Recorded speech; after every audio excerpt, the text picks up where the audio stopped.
नाम देते हैं।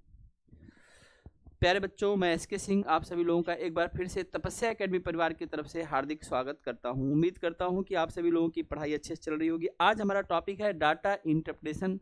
आज हम डीआई के बारे में बात करेंगे और समझेंगे कि डाटा इंटरप्रिटेशन क्या है। आइए आज के क्लास में हम आगे बढ़ते हैं। सभी बच्चों का तहे दिल से हार्दिक स्वागत है और मैं एसके सिंह आप सभी लोगों का एक बार फिर से पुनः तपस्या एकेडमी परिवार से हार्दिक स्वागत करता हूँ। टॉपिक हमारा है डाटा इंटरप्रिटेशन डीआई। डीआई बहुत ज़्यादा इंपॉर्टेंट टॉपिक है। डीआई की उपयोगिता आप समझ लीजिए, जितने भी प्रोजेक्ट बनते हैं या कोई भी काम किया जाता है तो उसके लिए सबसे पहला तरीका ये होता है कि हम डाटा कलेक्ट करते हैं, उस डाटा पर हम रिसर्च करते हैं और फिर हम आगे की बात करते हैं। तो किसी भी चीज़ को करने के लिए हम क्या करते हैं, प्रीवियस डाटा को उठा सकते हैं और उस डाटा का एनालिसिस करके ही हम बात को आगे लेके जाते हैं। तो जितने भी सेंसिटिव मामले होते हैं, जिसमें भी जहाँ भी कहीं पैसा लगता है, कहीं स्वास्थ्य की बात है, उन सारे मामलों में हम डाटा के द्वारा ही आगे बढ़ते हैं और डाटा को समझते हैं और उसके आधार पर ही हम डाटा से ही बना, डीआई से ही बना एआई। आर्टिफिशियल इंटेलिजेंस है क्या? वो पूरा डाटाओं को क्या करता है, रिसर्च करता है और on the behave of that things की उसके आगे वो फिर उस हिसाब से चीज़ों को प्रस्तुत करता है। आप इस बात को समझें, किसी भी चीज़ के मामले में क्या क्या बातें हो सकती हैं सबको रिसर्च कर लेगा और on the basis of research वो आपको जो है इसी आधार पर एआई जो है आने वाला जो भविष्य है वो सब यहीं से जनरेट होता है। तो आज हम लोग बहुत इंपॉर्टेंट टॉपिक पढ़े हैं, डाटा इंटरप्रिटेशन। आइए हम इसको समझने का प्रयास करें। डाटा इंटरप्रिटेशन में अगर हम बात करें तो इसमें बच्चों हमें कुल जो है 4 चीज़ों पर बात करनी है। इसमें अगर हम डीआई की बात करें तो डीआई में हमें कुल 4 चीज़ें पढ़नी है। पहली चीज़ जो है मैं आपको पढ़ाऊंगा उसको हम बोलेंगे पाई चार्ट। Pie chart. दूसरी चीज़ जो आपको पढ़नी है पाई चार्ट के बाद, ठीक है, उसको हम बोलेंगे लाइन ग्राफ। तीसरा जो हम पढ़ेंगे उसके लिए हम बोलेंगे बार ग्राफ और एक चौथी बात और है जिसको हम बोलेंगे टेबल। यानी हम दिए गए डाटा को इन 4 तरह से एनालिसिस करेंगे। सबका अपना अपना इंपॉर्टेंस है, हम सबको समझेंगे। Pie chart, line graph, bar graph और टेबल। इतना ही नहीं, अगर हमें डीआई को समझना है तो हमें 3 चीज़ों को और समझ के चलना पड़ेगा और वो 3 चीज़ें कौन कौन सी हैं। एक तो आपको रेशियो की बेसिक समझ होनी चाहिए, रेशियो की। दूसरी चीज़ आपको समझ होनी चाहिए परसेंटेज की। और तीसरी जो इम्पोर्टेंट समझ आपके पास होनी चाहिए वह एवरेज की होनी चाहिए। अगर ये 3 बेसिक समझ आपके पास में है और ये मैं मानते हुए कि ये बेसिक समझ आपके पास में है और हम क्लास को आगे बढ़ाते हैं, तो आज हम पढ़ेंगे पाई चार्ट पर। और आइए पाई चार्ट को हम समझने का प्रयास करते हैं। आज का हमारा टारगेट है पाई चार्ट। Pie chart. पाई का नाम लोगों ने कहीं सुना है? पाई का नाम आपने कहीं सुना है?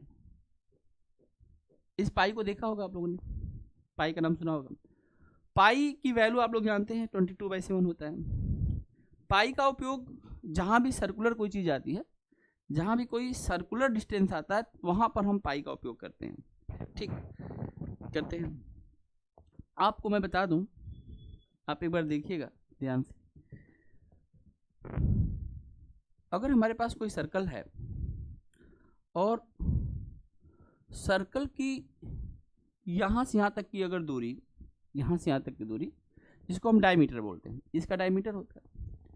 अगर इस डायमीटर को लेके, जितना बड़ा ये डायमीटर है, अगर इस डायमीटर को लेके और हम इसको राउंड राउंड घुमाएं, मान लीजिए हमारा ये पहला राउंड बन गया, मान लीजिए ये हमारा यहाँ से यहाँ तक ये दूसरा राउंड बन गया, और मान लीजिए कि अगर हम इस दूरी को यहाँ से यहाँ तक मिलाएं तो ये तीसरा राउंड बन गया। थोड़ी सी वैल्यू और बची हुई है। अगर मैं आपसे पूछूं कि पाई की वैल्यू कितनी होती है तो लगभग जो वैल्यू आप बोलते हैं वो 3.14 बोलते हैं। पाई की वैल्यू जो होती है वो लगभग आप बोलते हैं 3.14 होता है ना, 3.14। तो आप देखेंगे कि 3, अगर हम डायमीटर का 3 गुना करें, 1 गुना, 2 गुना और 3 गुना, तो थोड़ी सी वैल्यू और बचती है। और यहीं से बना इसके सरकमफ्रेंस की बात। और तब हमने बोला कि देखो जो सरकमफ्रेंस है, यानी जो सी है, सी का मतलब सरकमफ्रेंस, एक चक्कर की दूरी, और c को हमने बोला पाई और इंटू 2r। 2r का मतलब डायमीटर की वैल्यू क्या होती है, 2r होती है। और हमने इसी को बाद में और अच्छे से बोल दिया 2 पाई r। ये फार्मूला बना जो किसी भी सर्कुलर चीज की डिस्टेंस को बताता है। और ये बहुत इंपॉर्टेंट बात है, क्योंकि सर्कल के बाद सर्कल का उपयोग जितनी भी स्फेरिकल बॉडी है, और हमारे यूनिवर्स में सब कुछ स्फेरिकल है। हमारे स्पेस में आप देखेंगे जहाँ जहाँ ग्रेविटी है ना बेटा, जिस जिसके अंदर ग्रेविटी है ना, वो सब चीज़ों को अपनी तरफ खींचेगा, और खींचेगा तो जो आकृति डिजाइन होगी वो हमेशा और हमेशा सर्कल मतलब स्फीयर डिजाइन होगी। और स्फीयर को समझने के लिए मैं सर्कल को समझना बहुत जरूरी है। इसीलिए पाई की वैल्यू पर बहुत ध्यान दिया जाता है। पाई बहुत इंपॉर्टेंट बात होती है, पाई से बहुत सारा क्वेश्चन बनता है। और अगर आप देखेंगे कि पाई की वैल्यू अगर हम देखें तो पाई की वैल्यू 3.14 हम यूज करते हैं। या मैं आपको बताऊं कि पाई की जो दूसरी वैल्यू आप लोग यूज करते हैं वो 22/7 यूज करते हैं। और मैं आपको बताऊं कि अगर 22 में आप 7 का भाग देंगे और थोड़ा आगे तक भाग देंगे तो इसकी वैल्यू 3.1428 आएगा। ठीक, अगर आप भाग देके देखेंगे दशमलव के 4 अंक तक। लेकिन मैं बता दूं कि यह सारी ही वैल्यू एग्जैक्ट पाई की नहीं होती है, बल्कि पाई के आसपास की हम लोग कोई चीज़ कैलकुलेशन करते हैं ना तो डेसिमल के 2 अंक तक ही लेते हैं, पीछे की वैल्यू बहुत छोटी है छोड़ देते हैं, बहुत माइनर वैल्यू होती है। लेकिन पाई की वास्तव में अगर आप वैल्यू देखेंगे तो पाई की जो वैल्यू होती है वह 3.1415 होती है। और अभी आगे और भी कुछ है, इसमें आगे और भी कुछ है।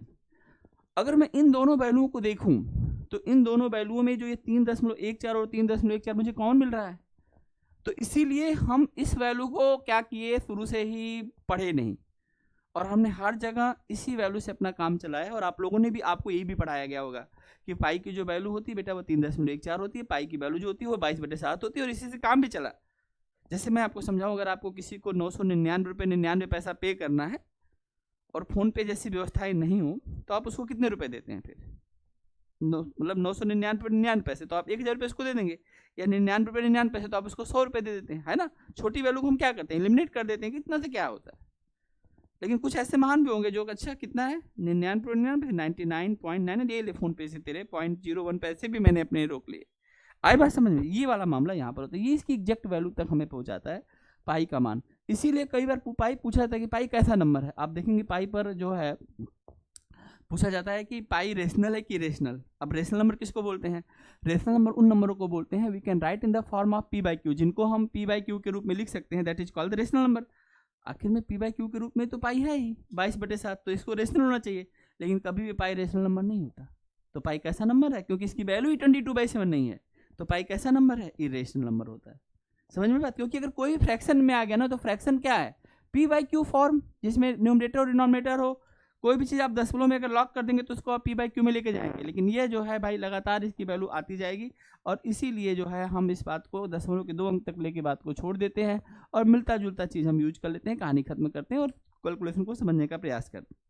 लेकिन यहाँ से एक क्वेश्चन जो महत्वपूर्ण होगा कि पाई है क्या, जब पाई के ऊपर प्रश्न चिन्ह आएगा तो पाई निकल के आएगा कि देखो भाई मैं रेशनल नंबर नहीं हूँ। तो कैसा नंबर है, पाई इरेशनल नंबर है। तुम्हारी वैल्यू क्या है दशमलव के 4 अंक में, तो 3.1415। इसका मतलब 3.1428 नहीं है, 22/7 नहीं है, 3.14 नहीं है, लेकिन यूज यही सब होती है। आगे बात दोनों में अंदर समझे। आज हम उसी पाई चार्ट के बारे में बात करने वाले हैं। तो सर्कल का संबंध पाई से था, इसीलिए हम इसको पाई चार्ट बोलते हैं। हिंदी में इसका नाम देख लो भैया, हिंदी में भी इसको पाई चार्ट बोलते हैं, और एक और नाम होता है, इसको हम बोलते हैं वृत्त चित्र। समझ में आई बात, कि पाई का संबंध अब हमेशा के लिए सर्कल से रहेगा। जहाँ जहाँ सर्कल है वहाँ वहाँ पाई है। अब इसका एरिया निकालना है तो आपको पता है पाई r स्क्वायर होता है ना। सर्कल का एरिया क्या होता है, इसका सर्कमफ्रेंस हो गया। और इसके एरिया का फार्मूला अगर मैं आपसे पूछूं तो एरिया का फार्मूला क्या होता है, देखिए पाई से बना हुआ है, और पाई क्या होता है, r स्क्वायर होता है ना। पाई r स्क्वायर आप जानते होंगे, आप इसका एरिया होता है, करेक्ट यही है। ये सारी बातें समझ में आ गई, यहाँ तक नोट करिए, फिर बात को हम आगे बढ़ाते हैं। लिखते चलिएगा, लिखने का मौका आपको दूंगा, आराम से लिखिए, बढ़ेंगे, पढ़ेंगे, समझेंगे, दिखा देंगे।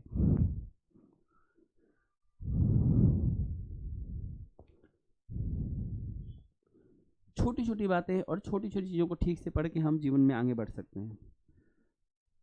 एक पीसीएस में प्रश्न पूछा गया था, यूपी पीसीएस में एक प्रश्न पूछा गया था कि if pi is equal to 22/7 then pi is, जब आपने पाई को 22/7 कह दिया तब क्या, तब तो कुछ बचा ही नहीं, तब तो रेशनल नंबर बन जाएगा। अगर कोई आपसे पूछे 22/7 कैसा है तो रेशनल। अगर पाई की वैल्यू 22/7 हो तो पाई यस रेशनल, लेकिन पाई कैसा है इरेशनल। तो इस बात को आप समझेंगे, क्वेश्चन पर ध्यान से देखेंगे और इसको नोट करेंगे। आइए बात को मैं आगे बढ़ाता हूँ, समझाता हूँ आप लोगों को भाई। आज तो वृत्त चित्र पर हम बात करेंगे, समझेंगे कि इसमें क्या खास बात है और ये क्यों बहुत ज़्यादा मायने रखता है, इसका इंपॉर्टेंस इतना ज़्यादा क्यों है, एग्जाम में कैसे क्वेश्चन बनते हैं, और हम बात को अब आगे बढ़ाते हैं। ठीक है बेटा, बढ़ा सकते हैं। चलो तो हम लोग चलते हैं अगले पेज पर और मैं फिर से आपको एक चीज़ और सिखाने का प्रयास करता हूँ। सबसे पहले आप समझेंगे कि अगर हम पाई चार्ट की बात करते हैं, यानी एक सर्कल की बात करते हैं, सर्कल का अपना एक सेंटर होता है, सेंटर से एक फिक्स दूरी होती है, इसी दूरी को लेके हम मूव करते हैं, दैट इज कॉल्ड द, इसी का नाम होता है भाई क्या, रेडियस होता है। गाजी जी इसी को हिंदी में जानते हैं क्या बोलते हैं, कौन बताएगा इसका हिंदी में नाम? इसको हिंदी में बोलते हैं त्रिज्या और इंग्लिश में क्या बोलते हैं, रेडियस। सिंबल होता है स्मॉल आर या कैपिटल आर, हम इसको प्रेजेंट करते हैं, करेक्ट। लेकिन अब हम इसी पाई को अगर एंगल फॉर्म में देखें, अभी हमने क्या देखा, वैल्यू फॉर्म में देखा, वैल्यू समझ गया। अब हम पाई को किस फॉर्म में देखेंगे, एंगल फॉर्म में। जहां भी सर्कल है वहां पर एंगल होगा, और अगर सर्कल है तो एंगल होगा। आपको बता दूं कि अगर हम एक पॉइंट बनाते हैं तो एक पॉइंट की तरफ अगर चारों तरफ का इसका एंगल कितना होता है बताइए, पूरा कितना होता है, ये होता है। इसको हम क्या बोलते हैं, 360 डिग्री बोलते हैं कि नहीं बोलते हैं, 360 डिग्री बोलते हैं। ठीक, एक अगर पॉइंट बना दिया जाए तो सिर्फ वो एक पॉइंट नहीं है, एक पॉइंट बनाने का मतलब उसके चारों तरफ जो एंगल है उसको हम बोलते हैं 360 डिग्री।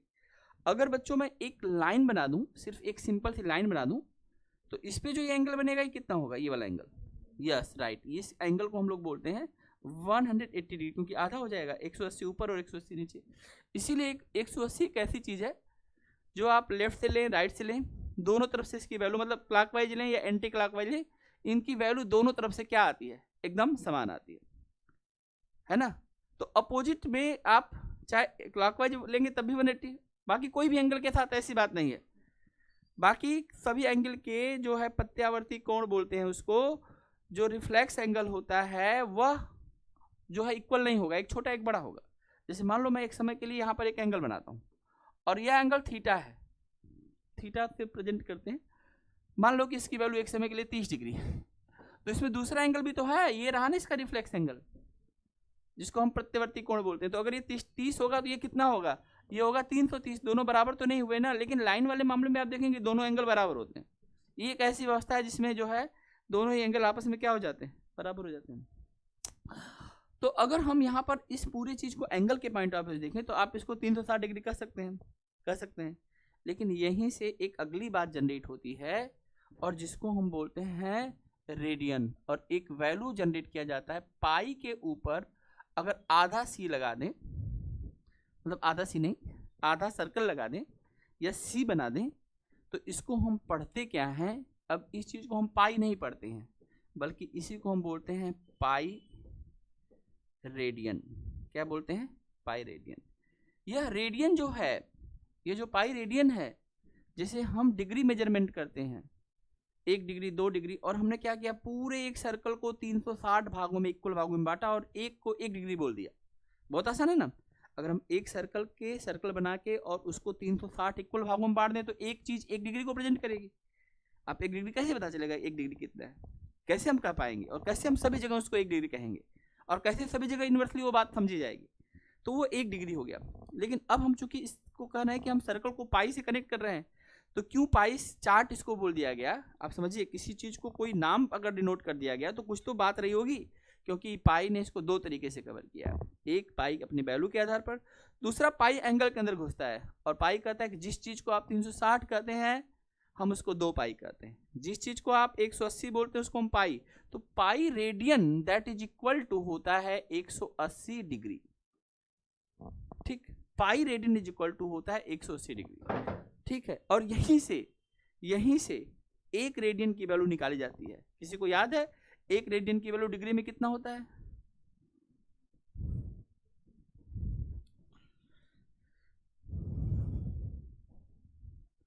अरे लगभग में बता दीजिए। 1 रेडियन इजिकल टू कितना होगा? गई भैंस पानी में। भैंस कहाँ गई? पानी में। 1 रेडियन इक्वल टू डिग्री में कितना होगा? एक तो मैंने बता दिया ना, पाई रेडियन इक्वल टू कितना होता है? 180 डिग्री। जिसको हम अगर हम पूरा है तो अगर मान लो हम यहीं पर बोलें, दूसरी बात बोल दें, और आप मुझसे कह सकते हैं ठीक है सर, अगर हम 2 पाई रेडियन अगर हम बोलेंगे तो उसकी वैल्यू हो जाएगी 360 डिग्री। करेक्ट है कि नहीं भाई? कोई दिक्कत तो नहीं किसी को? 2 पाई रेडियन की वैल्यू 360 डिग्री होगी कि नहीं होगी? ये तो आपको समझ आया। मेरा क्वेश्चन है 1 रेडियन में कितना डिग्री होता है? कितना होता है? 57 डिग्री। कितना? 22 मिनट 18 सेकेंड। कुछ किया है ऐसे? आओ देखते हैं, टेंशन मत लो, दिखाता हूँ। देखो, अभी आपने क्या समझा कि pi radian is equal to कितना होता है? बताओ, पाई रेडियन की वैल्यू कितनी होती है? 180 डिग्री होती है। तो अगर हम चाहें तो रेडियन को डिग्री में कन्वर्ट कर सकते हैं, और इसके लिए जो तरीका अपनाया जाता है, अगर हम पाई को देखें तो पाई की वैल्यू होती है, कितनी होती है भाई? 22/7। अब तक हम लोग यूज किए हैं, तो आगे की कैलकुलेशन में यही यूज होगा। जब भी जब कैलकुलेशन की बात होगी तो इसी कैलकुलेशन से हम आगे बढ़ते हैं। और हम ये भी कह सकते हैं कि अगर इतना रेडियन इज इक्वल टू क्या हो जाएगा? 180 डिग्री हो जाएगा। तो बड़ी सिंपल सी बात है, अगर इसको मुझे एक करना है तो मुझे एक छोटा सा काम करने का बेटा। इसको क्या करूँगा? क्रॉस मल्टीप्लाइड, ऊपर चला जाएगा और ये कहाँ आ जाएगा? नीचे आ जाएगा। अब यहाँ पर आप देख सकते हैं कि अगर हम यहाँ पर 1 रेडियन की बात करें तो हो जाएगा 180 × 7 और बटे में क्या हो जाएगा? 22 हो जाएगा। हो जाएगा ना भाई? और इसी को कैलकुलेट करना है। अब आपको कैलकुलेट करके देखिए कि इसकी वैल्यू आती कितनी है। अबे रुकिए, वो कैलकुलेशन मुझे ही करने दीजिए। आप करेंगे तो मामला फिर से करना पड़ेगा। पहले मैं 2 से कटा दूं इसको, 11 आ जाएगा। 2 से कटा दूं इसको, 90 आ जाएगा। जरा 90 में 7 का मल्टीप्लाइड करिए, 9 7 कितना होता है? 63। इसकी वैल्यू आ जाएगी 630, और 630 बटे में कितना आ जाएगा? 11। इतना तो ठीक है। जब इसको आप भाग देंगे तो आप भाग दे के देखिए, और मैं आपको ये पूरी घटना अपने साथ करके दिखा रहा हूँ ताकि ये पूरा प्रोसेस आपके दिमाग में रहे। और इसीलिए अगर आप कोई चीज़ ठीक से पढ़ते हैं ना बेटा, तो एक जगह नहीं बहुत जगह काम आती है। इसीलिए मैं कहता हूँ ठीक से पढ़ना बहुत ज़्यादा जरूरी है। अगर हम भाग देंगे तो देखो 5 बार भाग जाएगा। 11 का टेबल आपको याद होगा, 55 तक पहुँच चुके हैं हम लोग। 63 मतलब 8 बच जाएगा तो 0 हो जाएगा। तो 80 में अगर हम भाग देंगे 11 का तो 7 बढ़ जाएगा और बचेगा 3/11। और ये चीज़ क्या है? डिग्री। 57 सही, 3/11, 3/11 ही तो होगा। 80 आ जाएगा तो 11 से 70 हो जाएगा। इतना डिग्री, लगभग 57 डिग्री है। लेकिन अब यहाँ पर एक चीज़ और समझना है, डिग्री से भी छोटी कोई चीज़ होती है। देखो, मिनट एक होता है जो हम टाइम बनाते हैं ना बेटा, उसके लिए मिनट का, घंटे का और इसका प्रयोग करते हैं। सेकंड का प्रयोग करते हैं समय के लिए। समय की छोटी इकाई आप सेकंड यूज करते हैं, ठीक है। बड़ी में आवर यूज करते हैं। यहाँ पर जो डिग्री है, डिग्री की अपनी छोटी इकाई है, और डिग्री की जो छोटी इकाई होती है डिग्री से, वो होती है मिनट। मतलब यहाँ भी हम मिनट यूज करते हैं, और मिनट यूज कर, लेकिन मिनट लिखते नहीं है यहाँ पर उसके सर पे एक डंडा मार देते हैं, हो गया मिनट। और मिनट से भी छोटा यहाँ पर है सेकंड, और सेकंड करने के लिए उसको 2 डंडा मार देते हैं। कैसे 2 डंडा मारेंगे दिखाते हैं। अगर मैं आपसे कहूँ कि आप एक काम करिए, आप छोटा से काम करिए, मुझे 3 में 11 का भाग देके दिखाइए, तो आप कहेंगे 3 में 11 का भाग नहीं जाएगा, दशमलव में जाएगा। लेकिन अगर मैं ये कहूँ कि मैं यहाँ पर एक छोटा सा चेंज कर दूँ और मैं इसको कहूँ 57 डिग्री, और जहाँ 3 है ना, 3 को अगर मैं 60 से मल्टीप्लाइड कर दूँ और इसको 11 से भाग देने दूँ, तो बेसिकली इसकी वैल्यू आ जाएगी। और यहाँ पर एक मैंने यहाँ पर लाइन लगाया, यही सिंबल है मिनट का। ये सिंबल किसका है? मिनट का। अब यहाँ पर डिग्री के संबंध में अगर ऐसे लगता है तो इसका मतलब पीछे की वैल्यू को मिनट में कन्वर्ट कर दिया गया, और नहीं कन्वर्ट किया गया तो ये सारी वैल्यू डिग्री में थी। चूंकि ये फ्रैक्शन में आया था इसलिए हमने इसको और आगे तक बात बढ़ाई। तो जैसे बेटा आप इसको मल्टीप्लाइड करोगे, देखो इसकी वैल्यू हो जाएगी 57 डिग्री, और यहाँ पे आप भाग देंगे ना, मल्टीप्लाइड करेंगे, 6 3 18 कितना हो जाएगा? 180 मिनट, और बटे में क्या है? 11। अब जब पता है कि ऊपर की वैल्यू बड़ी होती है तो हम भाग देते हैं। तो यहाँ पर आपको 3 में भाग नहीं देना पड़ेगा, क्योंकि अब हम भाग देंगे, किस में भाग देंगे?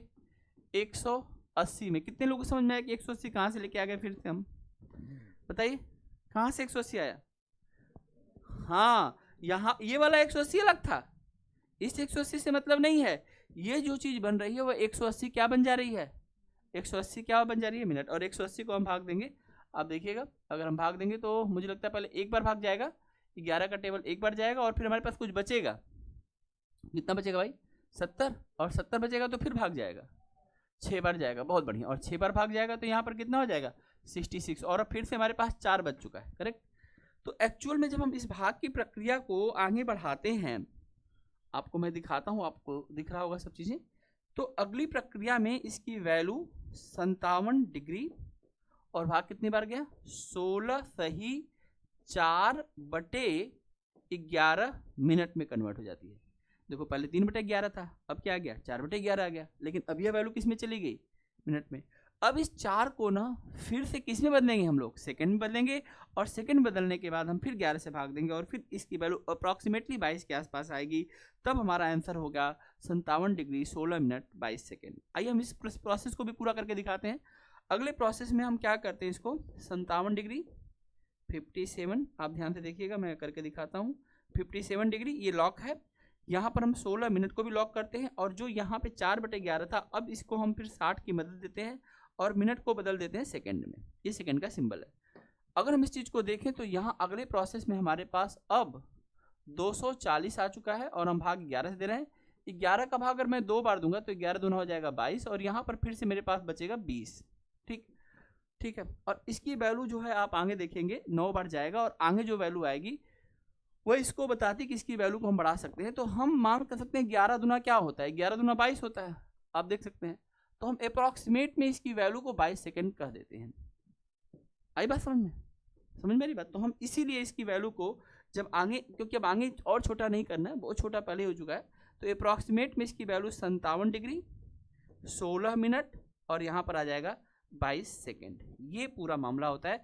जो एक किसकी वैल्यू है, एक रेडियन की वैल्यू, एक radian is equal to 57 degree 16 minute और 22 सेकेंड, एक रेडियन। और मैं भी आपको दिखाऊंगा ये 57 डिग्री कहाँ है, ये भी मैं आपको अभी डायग्राम पे दिखा देता हूँ। पहले आप इस चीज को अच्छे से नोट कर लो बेटा, इसी वैल्यू को आपको याद करना है। ये वैल्यू कभी कभी पूछ देता है, बताओ एक रेडियन डिग्री कितना होता है, ये अपने आप में ही क्वेश्चन है। तो एक रेडियन में 57 डिग्री 57 डिग्री 16 मिनट और कितना सेकंड 22, 16 22 याद रखना, ठीक। मतलब 60 नहीं हुआ, 60 डिग्री नहीं हुआ, है ना। 57 डिग्री 16 मिनट 22 सेकेंड।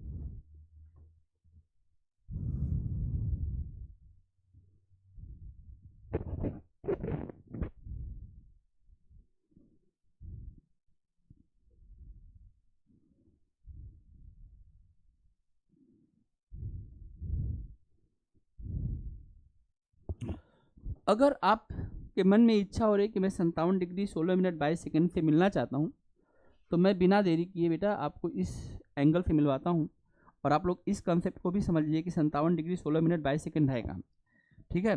मैं फिर से बनाता हूँ इसको, आप देखिए। और हम लोग बहुत अच्छे से इस चीज़ को समझ रहे हैं, सीख रहे हैं, ठीक है। आप मान लीजिए कि ये पूरा सर्कुलर ही है, ठीक है। तो मान लीजिए कि यहाँ पे इसका सेंटर है, आपको करना क्या है, यहाँ से ना बेटा ये जो इसकी दूरी है ना बेटा, मान लो कि यह दूरी 1 सेंटीमीटर का है। कितना सेंटीमीटर है, 1 सेंटीमीटर का। और यहाँ पर जो आप दूरी लेंगे ना, ये वाली दूरी, ये वाली दूरी, ये भी इस दूरी के बराबर लीजिए। और मान लीजिए कि यह भी क्या है 1 सेंटीमीटर, यानी आपके आर्क की भी लंबाई कितनी हो 1 सेंटीमीटर। और फिर इसको इससे मिला दीजिए, और ये भी कितना हो 1 सेंटीमीटर। बहुत ध्यान देखिएगा, सब चीज़ यूनिट है, रेडियस भी यूनिट में है। रेडियस यहाँ पर दोनों तरफ काम कर रहा है, ये 1 1 है। ये जो यहाँ से यहाँ तक की दूरी मान लेते हैं ये पॉइंट ए है, और मान लेते हैं कि ये पॉइंट बी है, और ए और बी के बीच की दूरी भी हम मान लेते हैं कि यह दूरी कितनी है 1 सेंटीमीटर 1 cm है। क्या है 1 सेंटीमीटर है। तो अगर यह दूरी यहाँ से यहाँ तक 1 सेंटीमीटर है, ये भी एक और यह दूरी भी 1 सेंटीमीटर है, तो हम यहाँ पर जो एंगल जनरेट होता है ना बेटा, जिसको हम थीटा बोलते हैं, बताइए कितना होगा, यह भी 1 रेडियन होगा, और इसकी वैल्यू 57 डिग्री 16 मिनट और 22 सेकेंड होगी। सबको एक कर दो, रेडियस 1, सर्कुम्फ्रेंस 1 और एंगल भी एक है ना मजेदार चीज। इसीलिए रेडियन बड़ा इंपॉर्टेंट है, इसीलिए हम एंगल को रेडियन में देखते हैं। एंगल को किस तरीके से देखेंगे? दो तरीके से। कौन कौन सा देखेंगे? बोलो बोलो, कौन सा दो तरह से देखेंगे? एक डिग्री में और दूसरा किस में देखेंगे? रेडियन में। और रेडियन का संबंध किससे? पाई से। Pi radian, pi radian equal to कितना होता है? 180 डिग्री। पढ़ा है आप लोगों ने? पाई रेडियन इक्वल टू, अभी तो पढ़ा, उसी से सब चीज़। तो अभी आपको एक रेडियन समझ में आया कि एक रेडियन क्या है? ये वाली चीज जो हमारी वह एक रेडियन है। आई बस लगभग 60 डिग्री के आसपास होगा। 60 डिग्री, अब 57 लगभग, मतलब 57-58 ही मान लीजिए, 57 लगभग 2-2.5 डिग्री का मामला है, तो 60 डिग्री से थोड़ा सा कम होगा। आप घर पे इसको करके देख सकते हैं, आप उसको नाप भी सकते हैं, आप स्केल से नाप भी सकते हैं। आपको रेडियस 1 रखना है और जो सर्कुलर दूरी है वो भी हमें क्या रखना है? वो भी एक ही रखना है। और उसके बाद जब आप चाहे कितना भी आप सर्कल बना लीजिए, कहने का मतलब ये है कि आप एक मत बनाइए, आप 2 बना लीजिए। आप 2 सेंटीमीटर लीजिए, अगर आप 2 सेंटीमीटर लेंगे तो इसको भी 2 रखना। आप समझ रही? सेम रेडियस और सेम सर्कुम्फरेंस पर जो एंगल बनेगा वो एक रेडियन बनेगा। लेकिन हम इस बात को बेसिक तरीके से समझते हैं कि 1 सेंटीमीटर, ठीक है, रेडियस 1 सेंटीमीटर आर्क, और हमारा एंगल भी कितना बनेगा? 1 रेडियन। लेकिन इसका जो मूल कॉन्सेप्ट है वो ये है कि जितना बड़ा रेडियस है ना उतना ही बड़ा आर्क कर लो। आप 100 सेंटीमीटर का सर्कल बना लो, बड़ा सर्कल बनाओ, तो 100 सेंटीमीटर वहाँ सर्कुम्फरेंस पे भी लेना, और जो एंगल बनेगा वो 1 रेडियन बनेगा। ये है एक रेडियन, जिसकी वैल्यू 57 डिग्री 16 मिनट और 22 सेकेंड है। और आपको ये पता नहीं है और एग्जाम में क्वेश्चन बनता है। आई बात समझ? तो हमें इन छोटी छोटी चीज़ों पर फोकस करना है। यहाँ तक बात आपको समझ में आ गई तो मैं बात को और आगे लेके चलता हूँ। बोलो बेटा, इसमें कोई दिक्कत हो पूछ लो। समझ में आ गई? हमने अब तक ये देखा कि जिस पाई को हम लोग पाई समझ रहे थे उसकी एक तो खुद की वैल्यू 3.14 नहीं थी, लेकिन सारा कैलकुलेशन 3.14 या 22/7 से निकाला जाता है। इसकी अपनी वैल्यू थी 3.1415 एंड सो ऑन। ये एक ही रेशनल नंबर को प्रेजेंट करता है। लेकिन पाई का संबंध सर्कल से था, जो हमने देखा कि यह डायमीटर के 3.14 गुना के बराबर इसके सर्कुम्फरेंस को कनेक्ट करता है। और साथ साथ एंगल में भी मैंने देखा कि एंगल में इसका इंटरफेरेंस किस तरह से है। जिस चीज़ को हम लोग 180 डिग्री बोलते हैं वह पाई रेडियन के बराबर होता है। और यहाँ पर हमने निकाला एक रेडियन की वैल्यू कितना? 57 डिग्री 16 मिनट 22 सेकेंड। आई बात समझे? अभी आपकी महानता है कि आप इसको याद करें या आप भूलें। हम बात को आगे लेके चलते हैं और बात को हम आगे सिखाने का आपको प्रयास करते हैं। अगर हम यहाँ पर एक सर्कल जनरेट करें, अब देखिए आपके सामने मैंने एक सर्कल बनाया है। इस सर्कल में यह सर्कल कहता है कि देखो भाई, मैं अपने आप में टोटल हूँ। टोटल का मतलब होता है कंप्लीट, पूरा। अगर मैं इस टोटल को एक चीज़ और बोलना चाहूँ, और मैंने शुरू में बताया था कि हम परसेंटेज टॉपिक का यहाँ पर यूज करते हैं, तो इस टोटल को हम लोग क्या जानते हैं? कोई भी चीज़ अपने आप में अगर टोटल है तो हम उसको क्या बोलते हैं? 100%। ठीक है। आप मान लीजिए कल को एक बहुत बड़े अफसर बनते हैं और आपके पास मान लीजिए 200 करोड़ रुपए आते हैं। 200 करोड़ की परियोजना आपको करनी है और इस क्षेत्र का विकास करना है। ठीक, तो वो 200 करोड़ रुपया अब आपका टोटल वैल्यू है, और उस टोटल वैल्यू को आप इस पाई चार्ट में प्रेजेंट कर देंगे। ठीक, कहीं पर भी अगर पाई चार्ट आता है या पाई चार्ट में कोई भी डाटा आता है, एकदम ध्यान रखना, अगर किसी चीज़ को पाई चार्ट में प्रेजेंट किया जाता है यानी उसकी टोटल वैल्यू को प्रेजेंट कर दिया जाएगा। पहली बात ध्यान रखो। वाइस वर्सा, अगर तुमने कहीं पे सर्कल में कोई बात बना के रख दी तो सर्कल तभी तुम यूज कर पाओगे जब तुमने उसकी पूरी बात को बताई है। जैसे मान लो एक स्टूडेंट है और स्टूडेंट के घर से बहुत सारा पैसा आता है रहने के लिए, उसको रेंट देना है, उसको खाने वाले को देना है, उसको कोचिंग की फीस देनी है, उसको किताबों के लिए देना है, उसको मोबाइल के लिए देना है, उसको जो है और भी चीज़ों पर पैसा खर्च है, बहुत सारी चीज़ें। तो जो पैसा है सब खर्च हो गया और मान लो उसको महीने में 20,000 रुपये मिल रहे हैं। तो यहाँ पर हम उस पूरी व्यवस्था को देख सकते हैं कि वह अपना पूरा खर्च कहाँ पर करता है। इसका यह मतलब हुआ कि पाई चार्ट केवल और केवल उन डाटाओं को प्रेजेंट करेगा जो उस चीज़ की पूरी वैल्यू को बताएगा। अब मुझे बिल्डिंग बनवाना है, मान लो मैं एक बिल्डर्स हूँ, ठीक है, और बिल्डर्स में तो क्या करूँगा, फिर बिल्डिंग बनाऊंगा, और बिल्डिंग बनाऊंगा तो पैसा लगेगा कि नहीं लगेगा? कहाँ पैसा लगेगा भाई? पहले तो मैं जो सामान खरीदना है, ईंट कितने की आएगी, सीमेंट कितने की आएगा, बदरपुर कितने का आएगा, ठीक है, और आयरन रॉड कितने की आएगी? जागो।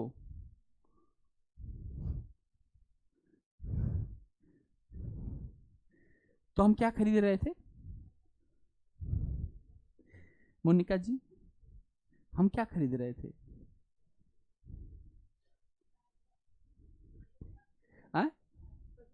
देखा, कुछ तो खरीद रहे होंगे।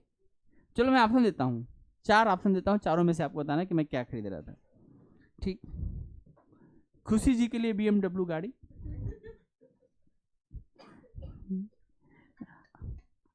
आप लोगों को लिए नरेला से यहाँ तक आने जाने के लिए बस की सुविधा,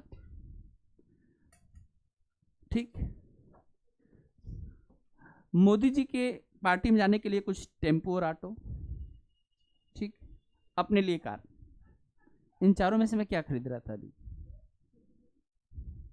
कंफर्म करो, सोच समझ के बोलना। कुछ तो मैं खरीद रहा था, कार खरीद रहा था ना। देखा, इसका मतलब तुम सो नहीं रही थी, जग रही थी। मैं स्वयं के लिए कार खरीद रहा था और उसमें मैं पैसे लगा रहा था। हर क्लास में सोता कौन है? आज तो है ही नहीं, कमी पूरी कर देती है बच्ची। देखो, दोनों सोने वाले जो है गायब है, तीसरा सोने वाला हमारे पास फिर से आ गया। क्या? तो फिर क्या हुआ बिल्डिंग में? ठीक है, और फिर क्या हुआ उसमें बिल्डिंग में?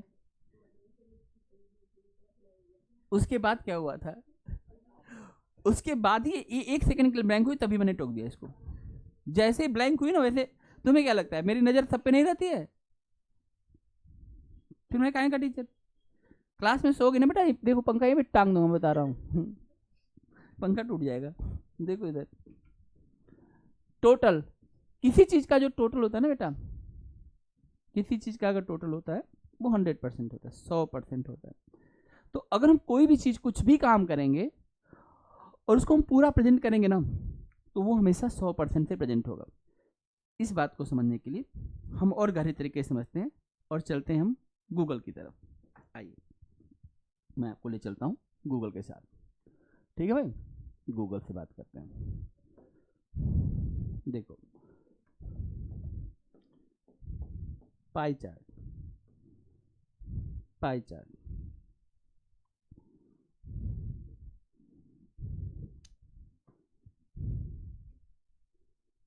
देखो ये बस एक लाइन पढ़ लो, ऊपर की लाइन पढ़ो, क्या कुछ दिखाई दे रहा? पढ़ो क्या लिखा गया है, पढ़ो।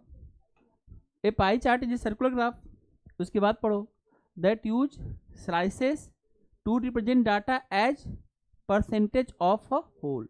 होल का मतलब क्या हुआ? पूरा। पाई चार्ट एक ऐसी चीज है ना बेटा, जो किसी चीज के कंप्लीट चीजों को प्रेजेंट करेगा। जो चीज पूरी है ना, उसके लिए हम पाई चार्ट का प्रयोग करेंगे। हम केवल इतना ही नहीं करते हैं, हम बात को और आगे बढ़ाते हैं और मान लो बेटा हम चले जाते हैं पाई चार्ट, ठीक है, क्वेश्चन क्वेश्चन, हम चलते हैं कुछ यहाँ पर और चीज़ों को देखते हैं, ठीक है। और आपको मैं दिखाता हूँ, आप यहाँ पर देखिए, इस क्वेश्चन को देखिए। यहाँ पर एक बुक को हम क्या कर रहे हैं, कोई बुक है जिस बुक को के लिए हम देख रहे हैं कहाँ कहाँ पैसा खर्च हो सकता है। उसके बाइंडिंग में, उसके पेपर में, बुक को ले जाने में, ट्रांसपोर्टेशन में, प्रिंटिंग का कॉस्ट है, प्रमोशन कॉस्ट है, और जो राइटर जो लिखता है उसको हम रॉयल्टी भी देते हैं। आप इनको एक बार जोड़ के देखो पूरा परसेंटेज में, इनकी वैल्यू को रेंडमली जोड़ो, देखो 25 और 20 कितना होगा? 45, 45 और 15 60, 60 और 10 70 और 20 90 और 10, ये पूरी वैल्यू कितने परसेंट हो गए? 100%, कंप्लीट 100% को ये प्रेजेंट करेगा।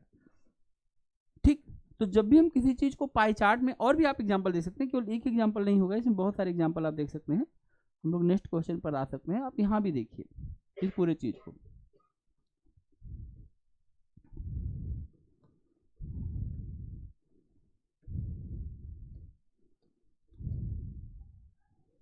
आप देखिए, अब मुझे नहीं पता ये क्या है, लेकिन मैं जानता हूँ कि इसकी सारी जो वैल्यू होगी वो क्या होगी 100%। और मैं सबसे ज़्यादा देख सकता हूँ कि इसमें सबसे बड़ा जो वैल्यू वो 30% कहाँ पर है, यहाँ पर। सबसे बड़ा जो होगा वो हम डायग्राम से देख सकते हैं, सबसे ज़्यादा जो है किसी वैल्यू का सबसे ज़्यादा भाग कहाँ पर कवर है। तो जो ज़्यादा होगा उसका ग्राफ साइज भी बड़ा होगा। जो कम होगा, देखो सबसे कम इसमें क्या है, तो मुझे दिख रहा है कि 6% वाला सबसे कम है। देखो एप्पल कितना है 14%, यहाँ पर क्या है टेंडी कितना है 6%, ये क्या है टेक्सास कितना है 8%, अदर कितना है IBM कितना है, ये क्या है कितना है, सबको जोड़ के देखो, टोटल खुद करो, इसका टोटल 100% मिलेगा। और कौन सी चीज़ अधिक है कौन सी चीज़ कम है हम उसको आराम से देख सकते हैं। कहीं पर भी अगर हमारे पास पाई चार्ट आएगा तो वो 100% के लिए आएगा। ये बात आपको समझ में आ गया, पाई चार्ट को देखते समझ में बात आ गई, 100% होना चाहिए। अब हम बात को आगे बढ़ाते हैं। हम जिस चीज़ को 100% कहते हैं, इसी चीज़ को एंगल के पॉइंट ऑफ व्यू से, सर्कुलर पॉइंट ऑफ व्यू से, इसको हम बोलते हैं 360 डिग्री। बोलते हैं कि नहीं बोलते? तो इसका मतलब इस चीज़ को हम केवल परसेंटेज में क्यों देखें, इसका मतलब पाई चार्ट का दूसरा जो प्रेजेंटेशन हो सकता है वो किस में हो सकता है, एंगल में। तो अभी तक के क्वेश्चन में आपने क्या देखा, अभी तक के क्वेश्चन में आपने क्या देखा, परसेंटेज में देखा। अगर ये एंगल में होगा तो पूरा कितना हो जाएगा 360 डिग्री। मैं वापस चलता हूँ और आपको दिखाता हूँ, अब आप देखेंगे 360 डिग्री।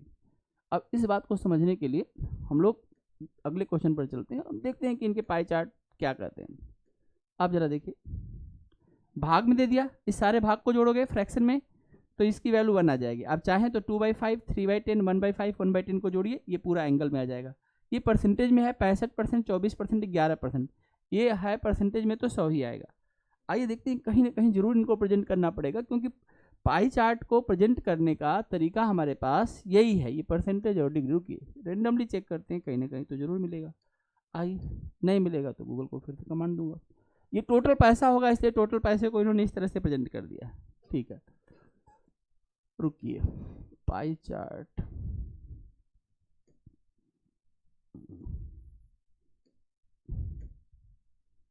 परसेंटेज में वेट, रुकिए मैं दिखाता हूँ आपको। आइए इसे बाहर निकलते हैं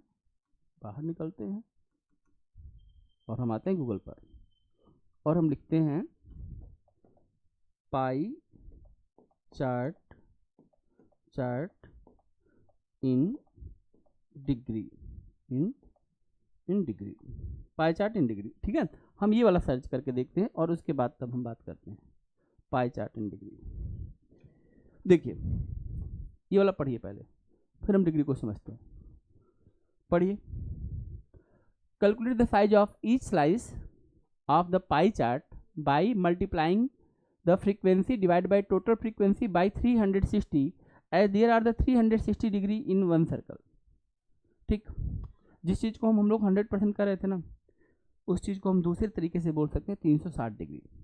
और इस बात को समझने के लिए ना बेटा, अब ये वाला चार्ट आप मेरे साथ देख लो, ये वाला चार्ट आपको दिखाई दे रहा होगा सभी लोगों को, मैं बड़ा करके दिखाता हूँ। आप आइए देखिए, और यहाँ पर चार्ट गया था ओके, हाँ ये रहा बेटा, ये देखिए, आप इस पाई चार्ट को देखिए और इसको जोड़िए। देखो जब भी एक स्ट्रेट लाइन आता है तो 180 ऐसे हो जाएगा। तो ऑब्जर्वेशन जो है ना बेटा, किसी चीज़ को ऑब्जर्व करना है, आपके पास इतना टाइम नहीं होता है। जब आप जीवन में बहुत आगे बढ़ जाएंगे तो आपके पास टाइम बड़ा लिमिटेड होता है। अभी तो आपके पास टाइम ही टाइम है, लेकिन आने वाले समय में आपके पास टाइम नहीं रहेगा। हर जगह टाइम की किल्लत है, स्पीड का डिमांड है। तो पाई चार्ट में हम देखते ही तुरंत चीज़ों को समझ जाते हैं। अच्छा, तो 180 डिग्री में ये चीज़ है और 108 डिग्री में ये है, 72 में डिग्री क्या है उससे वो बाद में देखते हैं। लेकिन पहले हम डायग्राम को देख के उसकी थीम को समझ जाएं कि अच्छा डिग्री में दिया है तो पूरा कितना होगा। अब देखो जोड़ के देखो 360 है कि नहीं है। अब देखो सबसे अधिक भाग इसका ये वाला है, ब्लू वाला है। सेकंड जो है ग्रेटेस्ट वैल्यू 108 डिग्री, सबसे कम वैल्यू किस पे है। अब देखो ये क्या कह रहा है कि यहाँ पर 3 पार्ट है, एक पार्ट कार्बोहाइड्रेट को बता रहा होगा, एक प्रोटीन को बता रहा है, और मैं क्वेश्चन नहीं पढ़ा है, नहीं इतना जल्दी मैं क्वेश्चन पढ़ पाऊंगा और मेरी जरूरत भी नहीं क्वेश्चन पढ़ने की। मैं यही से देख रहा हूँ कि है क्या, सिर्फ इस डाइट को देखूँ, डाइट ऑफ द डे। एक दिन में आपको क्या, आप लोग खाते रहते हैं ना, क्या खाते रहते हैं, अगड़म पगड़म तगड़म खाते रहते हैं। देखिए ये बताएगा कि आपको क्या खाना है। आपको क्या चाहिए, कार्बोहाइड्रेट चाहिए, कार्बोहाइड्रेट ज़्यादा चाहिए। उसके बाद क्या चाहिए, प्रोटीन चाहिए, उसके बाद क्या चाहिए, फैट चाहिए। अब जिन जिन चीज़ों में जो जो चीज़ें मिलेगी आप खाइए। हाँ क्या, हाँ हाँ 180, अरे ठीक है हमने उल्टा बोल दिया, उससे क्या फ़र्क पड़ता है, अभी आपको नहीं ला रहे हैं, खाने के लिए नहीं दे रहे हैं, ठीक है 180 हमारा। इसके हम कलर से हम इस बात को समझ सकते हैं, कार्बोहाइड्रेट हमारा कितना है 108 है, प्रोटीन हमें ज़्यादा चाहिए 180 चाहिए, और फैट हमें चाहिए 72। ठीक, इस तरह से हम किसी बच्चे के आहार को बैलेंस कर सकते हैं, अपने आहार को बैलेंस कर सकते हैं, जो आदमी ज़्यादा श्रम करता है उसके आहार को बैलेंस कर सकते हैं। एक्चुअली सबका डाइट चार्ट ना अलग अलग होता है, इस बात को ध्यान रखना। इसीलिए जो है डाइट चार्ट जो है, जैसे अब हम तो, हमें तो फैट मना ही है कि मत खाइए, अब कितना मोटे होंगे, अब तो फैल गए पूरी दुनिया में हम, ठीक है ना बेटा, तो फैट रिड्यूस रहेगा, आपके लिए फैट रहेगा, आप फैट खा सकते हैं। आई बात समझ में? तो सबका डाइट चार्ट, इसीलिए डॉक्टर जो डाइटिशियन होता है वो सब जो है करता है, और मैं कहता हूँ सब कुछ खाओ, रेगुलर एक्सरसाइज करो, फिट रहो, कोई दिक्कत नहीं होगी। लेकिन खैर हमें ये बात समझ में आ गई कि हम इस से जो है, ये जो चीज़ हमने यहाँ पर देखी, यहाँ से हमने क्या देखा, यहाँ से हमने इस चीज़ को समझ लिया कि किसी भी चीज़ को हम किस में प्रेजेंट कर सकते हैं, किस में प्रेजेंट कर सकते हैं बताइए, डिग्री में। आई बात समझ में? तो पाई चार्ट का प्रेजेंटेशन किस चीज़ में होगा, पहला प्रेजेंटेशन किस में होगा और दूसरा किस में होगा, तो क्या इन दोनों में कोई रिलेशन होगा कि नहीं होगा? होगा। आप लोगों को जब टाइम एंड डिस्टेंस पढ़ा रहे थे उस समय आपको 5 का टेबल याद करवाए थे, और 5 का टेबल नहीं याद करवाए थे, एक टेबल और याद करवाए थे 18 का, और 18 टेबल तो कमाल का टेबल निकला, कहीं तक भी याद कर सकते हैं, इनफाइनाइट तक आप बता सकते हैं, है ना, आपने टेक्निक को सीखी थी। लेकिन हम इस बात को फिर से लिंक करते हैं, और इस बात को लिंक करने के लिए मैं क्या करता हूँ, इसमें छोटी वैल्यू है परसेंटेज, और बड़ी वैल्यू क्या है बताओ यहाँ पर, और दोनों आपस में इक्वल है, और वहाँ पर आपको याद होगा छोटी वैल्यू थी मीटर पर सेकेंड और बड़ी वैल्यू थी किलोमीटर पर आवर। तो मीटर पर सेकेंड का था तो किलोमीटर पर आवर का 18 होता था, अगर ये 10 होता था तो 36 होता था। वो पूरा का पूरा डाटा आपके पाई चार्ट में काम आ जाएगा। कैसे काम आएगा ये दिखाता हूँ। अगर हम इन दोनों को आपस में कटा दें तो मैं यहाँ से 1% की वैल्यू को जनरेट कर सकता हूँ, और 1% की वैल्यू आ जाएगी 3.6 डिग्री। इसमें किसी को दिक्कत नहीं चाहिए, दोनों तरफ से 2 जीरो कट कर सकते हैं या 2 अंक पे 10 लगा सकते हैं। यहीं से बेटा मैं कहूँगा 5% की वैल्यू कितनी होगी, तब कहानी शुरू होती है। 5% की वैल्यू कितनी होगी बताइए, बताइए 5% की वैल्यू कितनी होगी 18, और यहीं से आप टेबल पढ़ना शुरू कर दीजिएगा। अगर मैं लिखूँगा 10%, अगर मैं लिखता हूँ 15%, अगर मैं लिखता हूँ 20%, तो यहाँ पर आप लिखेंगे 36 डिग्री। अगर आप यहाँ पर लिखेंगे कितना बताइए, कितना 36 154 डिग्री। और मैं बात को और थोड़ा सा बढ़ाता हूँ और आपको दिखाता हूँ, आप ये देखते जाइएगा। 20%, 25%, 30%, ठीक है। मुझे इन वैल्यू की जरूरत पड़ेगी इसलिए मैं यहाँ पे लिखते हुए चलता हूँ। 35%, 40%। वैसे मैं ज़्यादा आपसे मेहनत नहीं करवाऊँगा, आप एकदम निश्चिंत रहिएगा, बस थोड़ा ही मेहनत करवाऊँगा। और 45%, 50%, वो सब कॉमन वैल्यू जो हम कर सकते हैं। 18 का टेबल पढ़िए, 36 54 72 डिग्री, बहुत बढ़िया, गुड नाइस। 90 degree, 108 126 degree. फिर उसके बाद आप देखेंगे 14 लिख दीजिए, 144 डिग्री। फिर आप देखेंगे 16 लिख लीजिए, कितना हो जाएगा 162 162 डिग्री और 180 डिग्री। ठीक, ये सारी चीज़ें आप यहाँ पर देख सकते हैं, नोट भी कर सकते हैं, और आपको नोट भी करना चाहिए। जितनी ज़्यादा बार लिखते हैं, यही तो प्रैक्टिस, मैथ में प्रैक्टिस का क्या मतलब होता है कि आप चीज़ों को ज़्यादा बार लिखें, अधिक से अधिक बार आप इसको लिखें और समझें। मैं अभी आपको बता दूं, जो हमने पाई चार्ट खोला था उसमें आपने 2-3 एंगल जरूर देखे होंगे। जैसे अभी हमने जो पाई चार्ट ओपन किया था उसमें आपने 72 डिग्री का जिक्र किया होगा, 108 डिग्री का जिक्र था, 180 डिग्री का जिक्र था। बताइए क्या क्वेश्चन हमारे एकदम से बाहर भागा? और भाग जाएगा तो 1% है मेरे पास, 1% इजिकल टू 3.6 डिग्री। लेकिन जरूरत ही नहीं है, इतनी गहराई में नहीं उतरता है क्वेश्चन आपका। आप कोई साइंटिस्ट नहीं है कि पूरा रिसर्च उठा के पेश करेंगे, बस आपको बेसिक समझ है चीज़ों की। ये आपका एग्जाम डिमांड करता है। इसलिए आप जो कुछ सीख रहे हैं, कुछ महान चीज़ नहीं सीख रहे हैं कि आप मत सोचिए कि बहुत महान बन जाएंगे आप, अकबर महान और उसके बाद फिर अंजलि महान।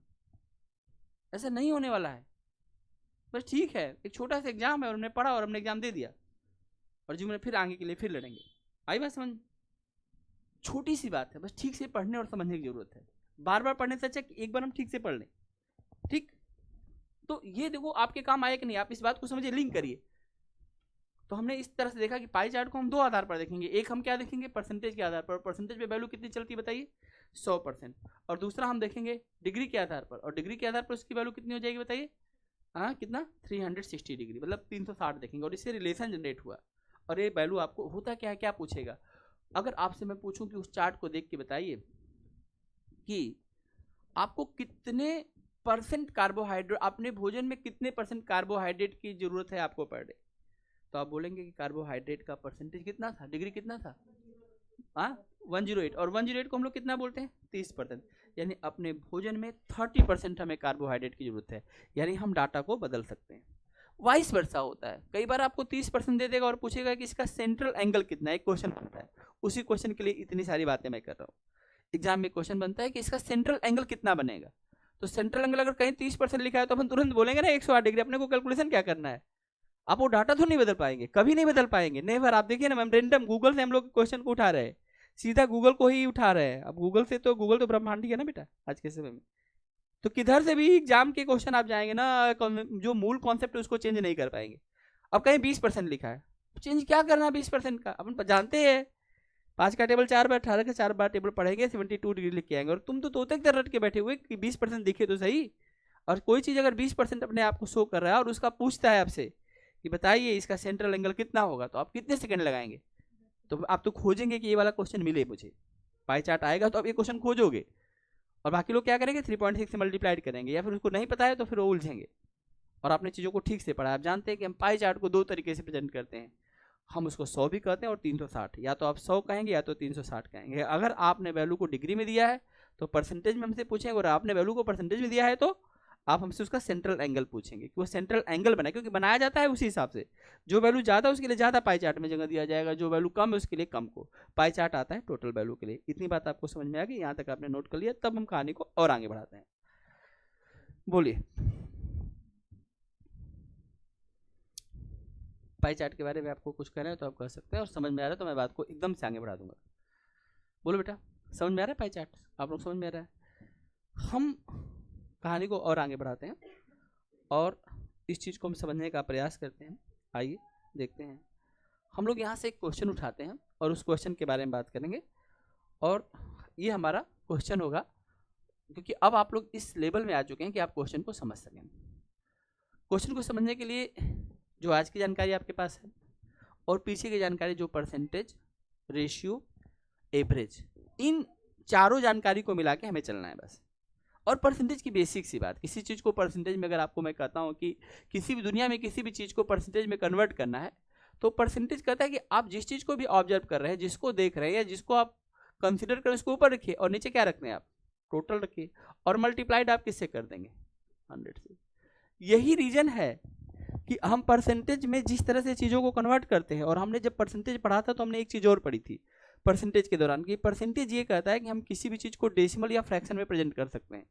इसीलिए आप पाई चार्ट में देखे होंगे कि कुछ डाटा हमें फ्रैक्शन मिल गए होंगे, और तब मैंने आपको तुरंत क्या बोला कि अगर 1/5 मिल रहा है, 1/10 मिल रहा है, 1/8 मिल रहा है, सबको जोड़ो और इसकी वैल्यू 1 आएगी। 1 का मतलब कितना परसेंट होता है, 100%। तो आप डाटा को तीसरे तरीके से प्रेजेंट कर सकते हैं, और वो क्या हो गया, फ्रैक्शन। और फ्रैक्शन को न देखते बिना देरी किए 100 से गुणा करना। जैसे 1/2 लिखा है तो 50%, 1/4 लिखा है तो 20, ये सारा वैल्यू आपके कॉपी में नोट करवाए होंगे। अगर हमने परसेंटेज पढ़ाया होगा आपको तो, नहीं पढ़ाया होगा तो फिर जिंदाबाद। आप सिंपल 100 से मल्टीप्लाइड करके किसी भी फ्रैक्शन को परसेंटेज में कन्वर्ट कर सकते हैं। और आपको पता है कि पाई चार्ट का मामला 100% पे होता है, तो इसकी वैल्यू टोटल 1 पे जाएगी। या डेसिमल में होगा 0.2, 0.3, 0.7, तो सब मिला के फिर 1 आ जाएगा। आई बात समझ? हम किसी भी चीज़ को परसेंटेज में बदलने के लिए total taken upon total multiplied by 100 करते हैं। इसी तरह से अगर मैं आपसे ये कहूँ कि अगर हम किसी चीज़ को रेशियो बनाते हैं, रेशियो में जैसे मैंने कहा कि हमारे पास एक वैल्यू जो है वह 20 है और दूसरी वैल्यू मान लीजिए हमारे पास 35 है, और मैंने कहा कि इसका रेशियो बनाना है। रेशियो कैसे बनाते हैं, बहुत सिंपल होता है। किसी चीज़ के रेशियो बनाते समय हम कंपेयर करते हैं, और जब भी हम किसी चीज़, दो चीज़ों का कंपेयर करेंगे या दो तरह की वैल्यू का कंपेयर करेंगे, चाहे वो किसी चीज़ में हो, परसेंटेज में परसेंटेज मान दीजिए, डिग्री में डिग्री मान दीजिए, फ्रैक्शन में फ्रैक्शन, कंपेयर करते समय हम क्या करते हैं, सिर्फ और सिर्फ कॉमन वैल्यू कटाते हैं, और जिस चीज़ से कटाते हैं उसका नाम होता है हाईएस्ट कॉमन फैक्टर। भाई ये किससे कटेगा, ये दोनों चीज़ें आपस में किससे कटने वाली हैं, आप बता सकते हैं किससे कटेगा? डेफिनेटली आप कह रहे हैं कि सर ये 5 के टेबल में दोनों कट जाएंगे, बेचारा 5 आएगा और इसको काट के चला जाएगा। काटने दो, कितनी बार में काटेगा बोलो? 4 बार में। और इसको कितने बार में काटेंगे हम लोग बोलो? कितने बार में? 7 बार में। तो ये 4:7 में देखेंगे आप, जो बड़ा होगा उसका रेशियो बड़ा होगा और जो छोटा होगा वो रेशियो छोटा होगा। और एक बात और समझने वाला है कि इन्हीं नंबरों को हम एक नाम देते हैं, दैट इज कॉल्ड द को प्राइम नंबर। यानी ऊपर वाले नंबर को हम को प्राइम नहीं कह सकते, लेकिन नीचे वाले नंबर को हम लोग क्या बोलते हैं? दैट इज कॉल्ड द को प्राइम नंबर। ये नंबर को प्राइम शब्द, या इस हिंदी में इसको बोलते हैं मिस्टर गाजी देखिएगा, इसको बोलते हैं सह। को का मतलब होता है सह, जहाँ जहाँ को शब्द उसका मतलब सह, और प्राइम का मतलब होता है अभाज्य, सह अभाज्य संख्याएं, इसी को हम बोलते हैं सह अभाज्य संख्याएं। तो ये होता है को प्राइम नंबर। आपस में ये वैल्यू कट जाएगी और इसकी वैल्यू 4, इसकी वैल्यू 7 आ जाएगी। 3 नंबर तीनों में से कॉमन कट जाएगा, जिस चीज़ से कटाते हैं वो क्या कहलाता है? Highest common factor. तो रेशियो बहुत सिंपल सी बात है। अब रेशियो, और अगर कुछ और बात आएगी तो रेशियो हम पढ़ेंगे या हम उस पर डिस्कशन कर लेंगे। और तीसरी वाली जो चीज़ इसमें आप देखते हैं एवरेज। एवरेज का मतलब क्या होता है? एवरेज का मतलब होता है sum of the given observation divided by the number of observation. यानी सबको जितनी भी वैल्यू दी है सबको क्या करो? सब वैल्यूओं को क्या करो? जोड़ दो, और जितने नंबर उनसे क्या करो? भाग दे दो। और इस पूरी प्रक्रिया को हम लोग क्या कहते हैं? एवरेज, यानी औसत। जो भी चीज़ें हैं उन सबको सम करो, और जितने भी लोगों को आपने सम किया उनके नंबर से डिवाइड करते हैं। इसी को हम मीन वैल्यू बोलते हैं, एवरेज वैल्यू बोलते हैं। इनका प्रयोग हम इस टॉपिक में करने वाले हैं, ठीक। और इसी के आधार पर पूरा का पूरा डीआई आगे बढ़ेगा। तो मुझे वो पूरी उम्मीद है कि आपको डीआई समझ में आएगा, क्योंकि अगर आपने इतनी बातें समझ ली हैं तो आगे आप क्वेश्चन में अच्छा रिस्पांस करेंगे। आइए इस बात को समझने के लिए हम सीधा गूगल के पास चलते हैं और गूगल से एक क्वेश्चन के बारे में पूछेंगे। आइए हम सीधा गूगल से क्वेश्चन उठाते हैं और पढ़ने का प्रयास करते हैं। क्या बोला आपने? क्या हुआ?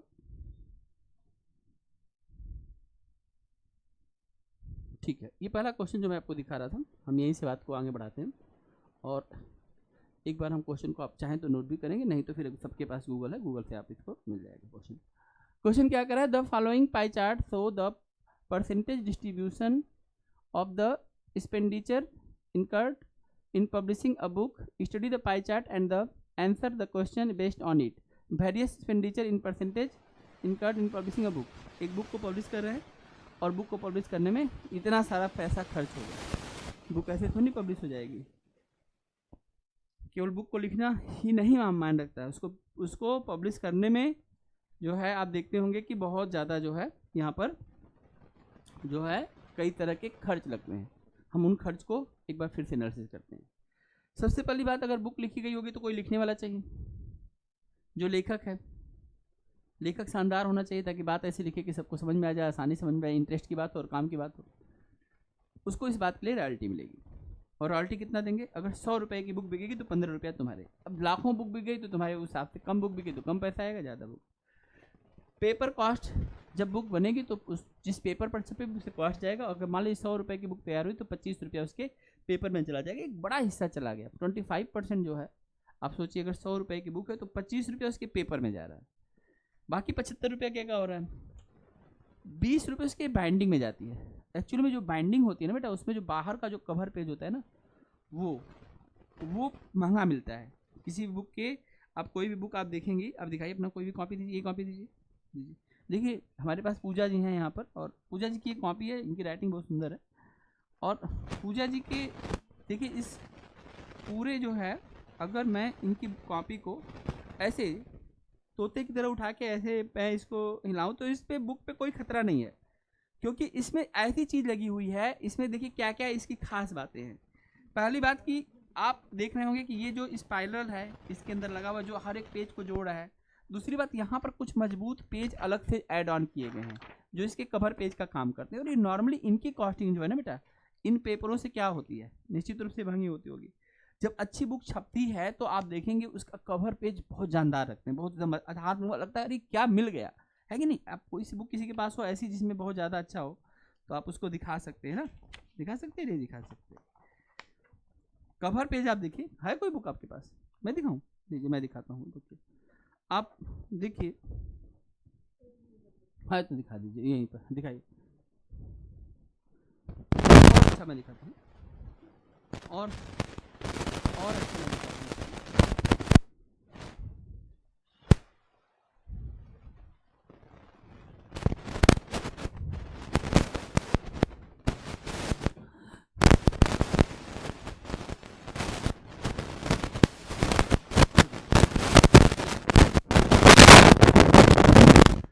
मेरे पास एक बुक है और इस बुक का नाम है श्रीमद् भगवद गीता यथारूप। आप लोग इस बुक को अपने हाथ में लेके देख सकते हैं। इस बुक के पेज तो काफ़ी अच्छे हैं और बुक पढ़ने में कौन सी मजा आती है, जिसमें एक तो पेपर बहुत अच्छा हो, राइटिंग साफ साफ हो, लिखा कम हो हर पेज पे, फोटो हो, वो सारा इस बुक के अंदर खास बात है। जगह जगह भगवान कृष्ण के, अर्जुन के नए नए फोटो देखने को मिलते हैं, पढ़ने का इंटरेस्ट और बनता है, देखने में बहुत अच्छा भी लगता है। लेकिन इस बुक की अगर आप कवर पे जाएंगे ना, बाइंडिंग की होगी, तो इस पेज का जो बाहर वाला जो पेज है, इस पेज को बनाने में खर्च ज़्यादा लगा होगा। जब हम बुक को बना रहे होंगे तो बुक के जो अंदर के जो पेज हैं उसकी तुलना में जो बाहर का जो पेज है, इस बाहर के कवर पेज को बनाने में ज़्यादा पैसा लगेगा कि नहीं लगेगा? दोनों की क्वालिटी आप देख रहे हैं, दोनों क्वालिटी कितना अंतर है कि नहीं? तो हमने ये समझा कि अगर हम लोग बुक बना रहे हैं या हम बुक की बात कर रहे हैं, तो आपने यहाँ तक देखा कि इसमें जो दूसरी जो ज़्यादा पैसा जो लगा है, ये बात आपको समझ में भी आ गया होगा क्यों लग रहा है। तो आपने देखा कि इसलिए ज़्यादा पैसा लग रहा है क्योंकि इसकी क्वालिटी जो पेज की वो अलग होती है, इसीलिए 20% पैसा, 20% पैसा बहुत मान रखता है। आई बात समझ में? अब उसमें उन सारे पेजों को जो है वो करना, कटिंग करना, फिटिंग करना, जो भी कुछ है वो उसको पूरा सेट करना और उसको करना, उसमें सारा वो 20% में चला जाएगा। यानी 100 रुपए के बुक में 20 रुपया तो यहाँ गया, 25 रुपए का पेपर, करेक्ट। प्रिंटिंग कॉस्ट, अगर हम बुक लिखेंगे, आइए, अगर हम बुक लिखेंगे तो बुक लिखते समय प्रिंटिंग, बैठ जाओ बेटा, क्लास की रिकॉर्डिंग हो रही है, आप यहाँ बैठ जाइए थोड़ी देर के लिए, और बैठो, अभी मिलवाता हूँ। तो प्रिंटिंग जो कॉस्ट होती है, अगर बुक छपाई होगी, और छपाई आप देखते हैं ना, आप फोटो स्टेट करवा के आओ, और जो छपाई होता है ना, तो छपाई की जो वो होता है वो राइटिंग बड़ी सुंदर होती है, फोटो स्टेट की उतनी अच्छी नहीं होती। हाँ, तो यहाँ पर आप देख printing cost, transport cost, book छपी है, अब यहाँ पे मान लो हमने बुक छपवा दी लाखों बुक, अब वो जगह जगह पहुँचेगी तभी तो जाएगी अलग अलग स्टेट में, तो ट्रांसपोर्ट लगेगा कि नहीं लगेगा? ट्रांसपोर्ट कॉस्ट, प्रमोशन कॉस्ट, अब बुक आगे किसी को पता ही नहीं है तो बुक के लिए प्रमोशन नहीं करना पड़ेगा, तो 100 रुपये की बुक में 10 रुपये का प्रमोशन करना है। अगर आपने 100 रुपये की बुक बनाई तो 25 रुपये तो कहाँ चला गया? 25 रुपये कहाँ चला गया? पेपर पे, पेपर पे 25 रुपये का, 20 रुपये चला गया बाइंडिंग पे, और 10 रुपये जो है आपके ट्रांसपोर्ट पे चला गया, 20 रुपये प्रिंटिंग पे चला गया, 10 रुपये प्रमोशन पे चला गया, और 15 रुपये किस पे चला गया? 15 रुपये रॉयल्टी जो लिखा है उस पर चला गया। तब जाके ये 100 रुपये का पूरा हिसाब मिलता है। ये इसकी कॉस्टिंग है, नॉट द सेलिंग प्राइस। अब 100 रुपये की बुक है, उस पर MRP लिखा जाएगा 150 और बेचा जाएगा 120 रुपये में, 125 रुपये में, और बेचने वाले को फिर उसका फायदा मिलेगा। ये हम इसकी बात कर रहे हैं, द वेरियस एक्सपेंडिचर, जो पैसा मेरा खर्च हुआ, और जब कोई चीज़ मेरा खर्च होगा उसको मैं परसेंटेज में कितना बोलूँगा? 100%। जब भी मेरा कोई चीज़ खर्च होगा उसको मैं डिग्री में कितना बोलूँगा? 360 डिग्री। आई बात समझ बेटा? तो पहला क्वेश्चन इसका आप देखेंगे, if for a certain quantity of books the publisher has pay ₹30,600 as a printing cost, then what will be amount of royalty to be paid for these books. देखो ये 30,600 रुपया क्या है बताओ? 30,600 रुपया क्या है? ये कौन सा है? पब्लिशर पे, मतलब ये एक कॉस्टिंग है, टोटल कॉस्टिंग है। तो ये कितने परसेंट की वैल्यू हो गई? ये कितने परसेंट की वैल्यू हो गई? बोलो। ये हो गई 100% की वैल्यू। हमें कितने परसेंट की वैल्यू निकालनी है? हाँ, प्रिंटिंग कॉस्ट कितना हमारा है? 20%। तो ये कितने परसेंट की वैल्यू हो गई? 20% की। और हमें निकालना कितना है?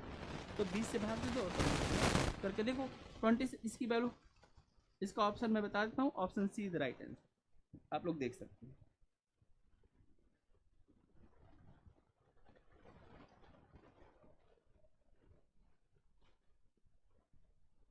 ठीक है, इसमें केवल 5 क्वेश्चन है, हम इस 5 क्वेश्चन को देखते हैं पहले। ओनली 4 क्वेश्चन और बचे हैं और ये फटाफट हो जाएगा। देखो ये वाला क्वेश्चन तो आप जानते ही हैं, what is the central angle of the sector corresponding the expenditure incurred in royalty. Royalty को आपको डिग्री में कन्वर्ट करना है, बताओ रॉयल्टी कहाँ पर दिखाई दे रहा है आप लोगों को रॉयल्टी, और ये तुरंत हो जाएगा 1 मिनट में। 15%, 15% को हम कितना बोलेंगे बताओ, डिग्री में कितना बोलेंगे, बोलो 54 डिग्री। 2 क्वेश्चन हो गए, अब हमारे बचे 3 क्वेश्चन। तीसरा क्वेश्चन आप देखिए इसमें क्या है, the price of the book in the market 20% above, आ गया 20% एबव कर दिया हमने। अगर हमारे पास 100 रुपए की बुक है तो हम 120 में बेचेंगे, सेलिंग प्राइस हो जाएगा। तो क्या करा है, अगर 180, then what is the cost price paper use in the single copy. देखो बहुत सिंपल है, 180 रुपया जिसको तुम समझ रहे हो ना बेटा, वह 120% की वैल्यू है। किसकी वैल्यू है, 120 की। और पूछा क्या है, द कॉस्ट प्राइस, और किसकी वैल्यू पूछा है, 100% की। आंसर कितना, नहीं, then what is the cost of the paper, और पेपर कितना परसेंट यूज था, पेपर कितना यूज किया था, 25%। तो आप क्या करोगे, ये इसकी 25% की वैल्यू निकालोगे, जो कि आएगा 37 रुपये 50 पैसे। बताऊं कैसे, 180 को अगर मैं 120 से भाग दे दूं और 100 से गुणा कर दूं तो वह सीधा हमें पहुंचाएगा उसके कॉस्ट प्राइस पर, जिसकी वैल्यू 150 आएगी। और 150 रुपये का आपको 25% निकालना, जो कि 37 रुपये 50 पैसे आएगा। लेकिन मैं इस क्वेश्चन को ना डायरेक्ट भी कर सकता था, कैसे, 120 से डिवाइड करके सीधा 25 से मल्टीप्लाई कर दूंगा। आप इसको करके देख सकते हैं। इसके बाद अब हमारे पास बचते हैं केवल 2 क्वेश्चन, इफ, ठीक है, और ये दोनों क्वेश्चन आपको खुद ही करना है। आप दोनों क्वेश्चन इसको करेंगे और हम लोग मिलते हैं अगली क्लास में। लेते हैं एक छोटा सा ब्रेक, उसके बाद हम मिलते हैं। आज के लिए इस क्लास में केवल इतना ही।